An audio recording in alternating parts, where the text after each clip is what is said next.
атым Нұрали. Бүгін мен сіздерге біздің отбасымыздың мамандықтары туралы айтып бергім келеді. Біздің отбасымыз ұстаздар отбасы. Мұғалім болудық жай ғана мамандық емес, олдық үлкен жауапкершілік пен құрметке лайық қасиетті іс. Әніме арнап саламын, саламын,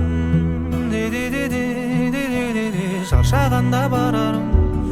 Менің әкем Жапаров Дарын Сарқытұлы, биология пәнінің мұғалімі. Ол өз жұмысын өте қатты жақсы көреді. Әкем оқушыларға тек білім беріп қана қоймай, оларды тәрбиелейді, өмірге дұрыс бағыт көрсетеді.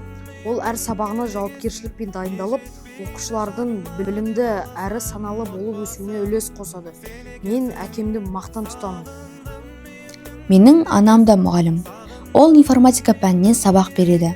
Анам өте мейірімді әрі сабырлы ұстаз. Оның оқушылары оны жақсы көреді.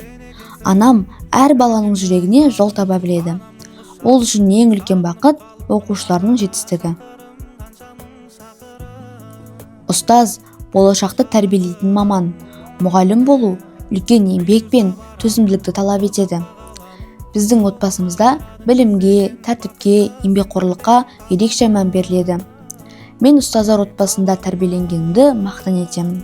Отбасы мен үшін өмірдегі ең қымбат қазына. Ол мейірім мен махаббаттың мекені, қуаныш пен шаттықтың ордасы.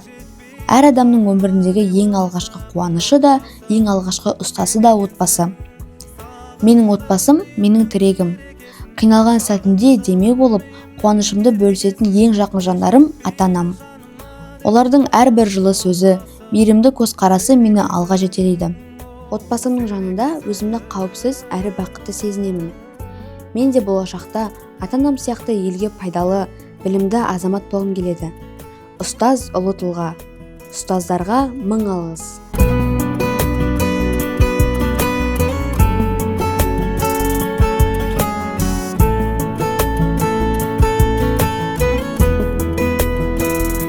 Сағындым үйімнің берекесін, сағындым үйімнің керегесін. Жетпейді жаныма деп ойласаң, отбасым сен екенсің. Сағындым үйімнің берекесін, сағындым